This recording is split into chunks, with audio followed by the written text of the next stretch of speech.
Այսօր կայացած ավագանու երկրորդ նստաշրջանի առաջին նիստում հիմնական քննարկման թեմաներից մեկը դարձավ քաղաքի հեռանկարային զարգացումը։ 15 միլիոն դոլար բյուջեով պլյուս մինուս չենք կարողանալու Գյումրիի ճակատից մաքրել Աղետի գոտի պիտակը։ Ավագանում Այդ Հայաստան խմբակցության ղեկավար Կարեն Սիմոնյանը ներկայացրեց այն ծրագիրը, որը դեռ իր նախընտրական քարոզարշավի առանցքում էր։ Քաղաքին ազատ տնտեսական գոտու եւ հարկային արտոնյալ կարգավիճակով ազատ քաղաքի կարգավիճակ տալը։ Այս գաղափարին դեռ ամիսներ առաջ ստորագրություններով հավանություններ տվել ավելի քան 7000 գյումրեցի։ Մասնագիտական հաշվարկներով ակնկալվող արդյունքներն են քաղաքի զարգացում, ավելի քան 15000 նոր աշխատատեղ, շուրջ 500 միլիոն դոլարի ներդրում, գիտակրթական առաջընթաց։ Մենք հասկանում ենք, որ սա համայնքային մակարդակով լուծվող հարց չէ, բայց ավականին մենք բոլորս իրար հետ մեր անելիքն ունենք։ Բոլորս էլ գյումրեցիներ ենք եւ համատեղ ջանքերով պետք է ստիպենք իշխանությանը հաշվի նստել հազարավոր գյումրեցիների, ովքեր միացան մեր ստորագրահավաքին եւ հենց իրենք դարձան պահանջատեր այս ծրագրի կյանքի կոչման համար։ Սիմոնյանը ընդգծեց Գյումրու աշխարհագրական կարևոր դիրքը, հյուսիս-հարավ-մայրուղու հանգույց, երկաթուղային եւ օդային հաղորդակցության հնարավորություններ, ինչպես նաեւ որակյալ աշխատուժի առկայություն։ Նրա խոսքով այս բոլոր գործոնները կարող են Գյումրին վերածել ներդրումների գրավիչ կենտրոնի։ Անհատ ձեռնարկատերերը եւ սահմանափակ պատասխանատվությամբ ընկերությունները կազատվեն օրենքով սահմանված, ոչ թե կազատվեն, այլ կզիջվեն օրենքով սահմանված հարգերից 50%-ով։ Եվ հենց դա կնպաստի, որպեսզի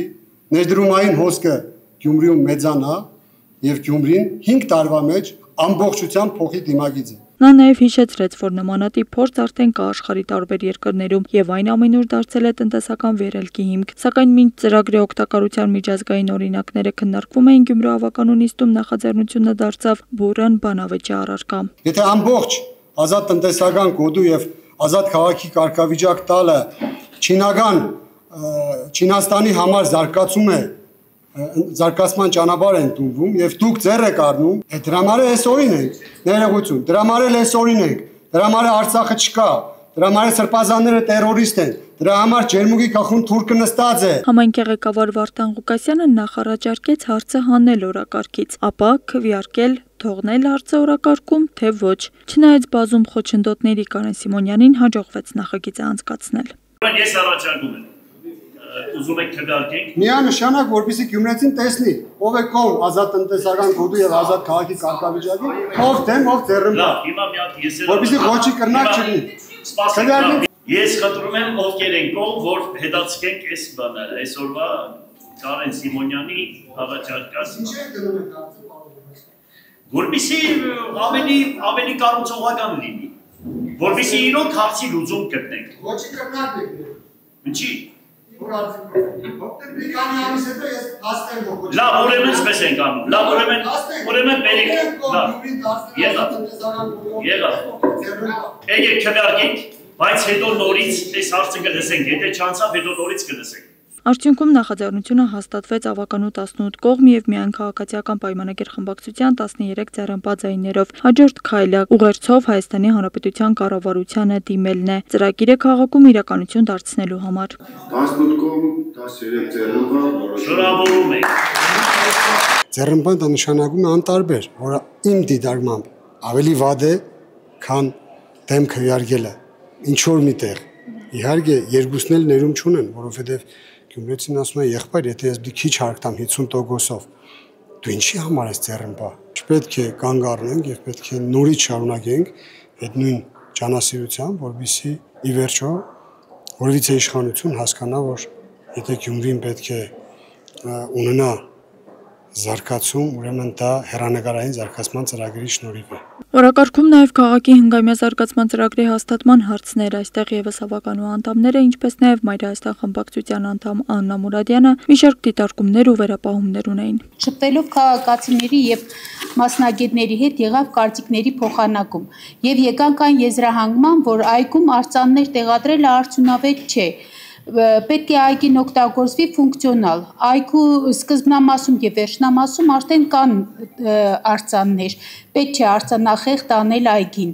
Առաջարկում ենք այս պահին հանել ծրագրի միջից վերջին նախադասությունը եւ հաղթանակի այգու վերաբերյալ հայտարարել գաղափարների մրցույթ։ Հաղթանակի այգու վերաբերյալ դե ես նշեցի, որ դա ընդհանրապես տեսլականում ներկայացված է եւ նշեցի, որ դա անփոփոխ փաստաթուղթ չէ։ Մենք իհարկե կքննարկենք բոլորիդ հետ միասին։ Այնուամենայնիվ հնգամյա զարգացման ծրագիրը այս անգամ հաստատվեց։ Մեր դիտարկմամբ ցանկացած հնգամյա զարգացման ծրագիր չի կարողանալու Գյումրիի դիմագիծը փոխել եւ դարձնել աղետի կոդու զարգացման կոդի։ Հետևաբար մանր դետալների մեջ խորանալը ճիշտ է, սխալ չի, վատ չի, բայց կարծում եմ, որ այդտեղ չկա դեմ կամ կողմ, որովհետեւ